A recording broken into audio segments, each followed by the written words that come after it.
सत्यराम दादू दयाल जी महाराज हैरान के अंग का वर्णन कर रहे हैं। हैरान के अंग के अंतर्गत दादू जी महाराज परमात्मा के स्वरूप के विषय में जहाँ हैरान है, वहीं कुछ परमात्मा के स्वरूप के बारे में कभी विधि मुख से और कभी निषेध मुख से उसका वर्णन भी कर रहे हैं। जैसे दादू जी महाराज कहते हैं, नहीं मृतक नहीं जीवता, नहीं आवे नहीं जाए, नहीं सूता नहीं जागता, नहीं भूखा नहीं खाए। उस परमात्मा के बारे में, ब्रह्म के बारे में बता रहे हैं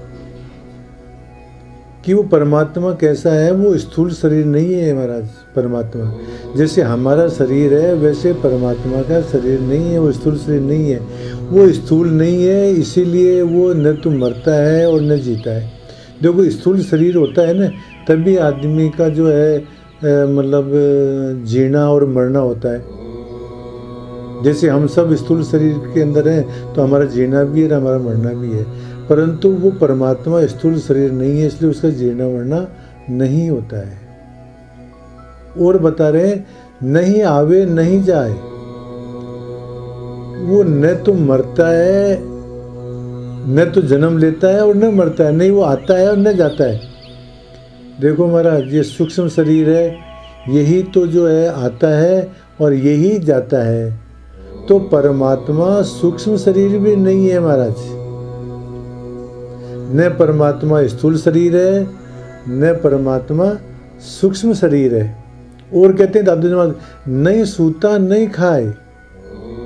परमात्मा इंद्रिय और अंतःकरण रूप नहीं है, इसलिए न तो वो सोता है और न वो जागता है। ये सोना जागना ये इंद्रियों के विषय की बात है, तो वो इंद्रिय स्वरूप भी नहीं है महाराज वो।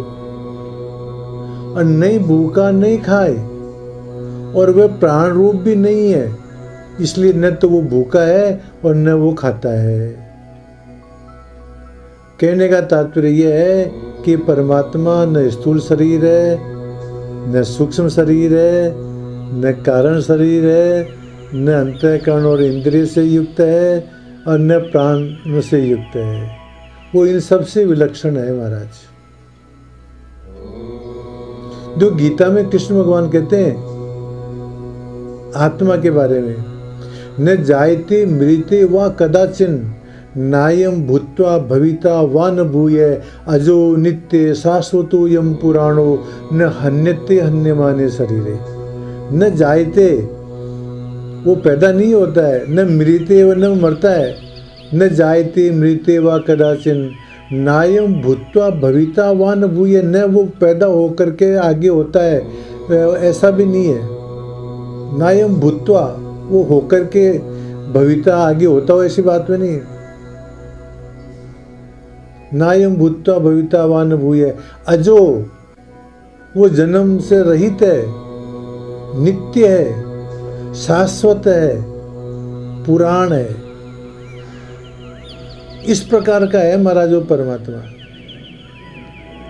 सुंदरदास जी महाराज उस परमात्मा का, ब्रह्म का वर्णन बहुत ही बढ़िया किया है। तो क्या कहते हैं सुंदरदास जी महाराज, जन्मते मृत्युते पुण्यते पापते हर्षते शोकते शीतते तापते रागते द्वेषते द्वंद्वते है परे सुंदरे सुंदरे सुंदरे सुंदरे। लो, वो परमात्मा कैसा है? वो जन्म से, मृत्यु से, पुण्य से और पाप से परे है।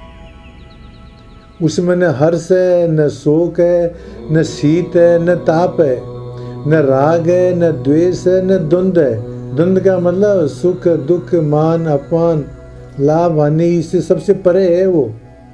इस प्रकार का है वो परमात्मा। और वर्णन करते हुए दादू जी महाराज कहते हैं, नेता चुप ना बोलना, महता ना ही कोई, दादू आपा पर नहीं, नेता एक न दोय। वो परमात्मा कैसा है? नेता चुपना बोलना, वो वाक इंद्रिय नहीं है। यदि वो वाणी होता तब बोलना और चुप होना होता, तो परमात्मा वाक इंद्रिय नहीं है, वाणी का विषय नहीं है, वाणी स्वरूप नहीं है। इसी कारण से उसमें चुप रहना और बोलना भी नहीं होता है। मैता ना ही कोई, वो उसमें द्वैत भाव नहीं है, वो तो अद्वैत है महाराज। परमात्मा तो एकमेव अद्वितीयम ब्रह्म है, वो तो एक ही है। इसलिए उसके अंदर मैं और तू ये द्वैत भाव बनता ही नहीं उसके अंदर। दादू आपा पर नहीं, ये मैं और दूसरा ये भी उसमें नहीं बनता है महाराज, क्योंकि वो सभी आत्माओं का स्वरूप तो वो खुद ही है। वो आत्म स्वरूप जो है वो सभी आत्माओं का है। सभी आत्माओं को आत्म स्वरूप होने से उसके अंदर आपा और पर ये नहीं बैठता महाराज उसके अंदर अपना पराया का भाव, क्योंकि वो तो आत्म स्वरूप है और आत्मा एक है, इसलिए उसमें अपना पराया का भाव नहीं बन पाता है। नेता एक ने दो ही, वो न तो एक है। यदि मान लो कि एक की अपेक्षा से दो और दो की अपेक्षा से एक आ जाता है, जब एक बोलते हैं तो दो बोलना पड़ता है, दो बोलते हैं तो एक बोलना पड़ता है।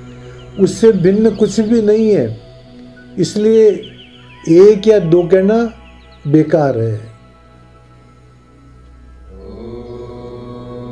इसीलिए देखो मतलब परमात्मा के लिए क्या है? अद्वैत, एक नहीं का, दो नहीं है, इसका मतलब समझ लो आप। तो इस तरह से दादू जी महाराज कहते हैं नेता चुपना बोलना, मैता नाही कोई, दादू आपा पर नहीं, नेता एक ने दो। और कहते हैं दादू जी महाराज कि एक कहूं तो दो ही है और दो कहूं तो एक, यूं दादू हैरान है जो है त्यों ही देख। देखो यदि मैं एक कहता हूं कि परमात्मा एक है तो दो सिद्ध होता है। कैसे? एक तो मैं कहने वाला और एक परमात्मा, तो दो सिद्ध हो गए। और दो कहूं तो एक, और यदि मैं ऐसा कहता हूं कि मतलब परमात्मा द्वैत है, दो है, तो वस्तुतः वो दो नहीं, वो तो एक ही है। यूं दादू हैरान, इसलिए दादू कहते मैं तो हैरान हूं, जो है त्यों ही देख। वो परमात्मा जैसा है उसको वैसा ही देखो महाराज। अथवा ब्रह्म को यदि एक कहते हैं तो माया और ब्रह्म ये दो प्रतीत होते हैं, और यदि दो कहते हैं तो अनवरचनीय होने से ब्रह्म तो एक ही है। इसलिए दादू जी महाराज कहते हैं कि एक कहूं तो दो ही है, दो कहूं तो एक, यूं दादू हैरान है जो है त्यों ही देख। इसलिए दादू जी महाराज कहते हैं कि उस ब्रह्म का निरूपण करने में हम तो हैरान है महाराज, हम तो कुछ कह ही नहीं सकते। इसी कारण से वेद नेति नेति कहता है, ऐसा है ना ऐसा नहीं है। वो वस्तुतः परमात्मा क्या है? अनिर्वचनीय है, अवर्णनीय है। उसका वर्णन नहीं कहा जा सकता, उसके बारे में कुछ कहा नहीं जा सकता, वो तो केवल अनुभव गम्य ही है। और जैसे पहले कह चुके हैं कि गूंगे का गुड़ है महाराज। परमात्मा को संपूर्ण रूप से कोई भी नहीं जान सकता है, संपूर्ण रूप से उसके बारे में कोई भी कुछ भी नहीं कह सकता है। इसलिए दादू जी महाराज कहते हैं कि हम तो हैरान हैं महाराज। दादू जी महाराज जी हैरान नहीं है, सभी विद्वान, सभी विज्ञ, सभी महात्मा, सभी महापुरुष, सभी मुनि ऋषि सभी हैरान है महाराज। उस परमात्मा के बारे में कुछ भी नहीं कहा जा सकता है। इसलिए दादू जी महाराज कहते हैं कि हम तो हैरान है महाराज उस परमात्मा के वर्णन करने के अंदर। सत्य राम।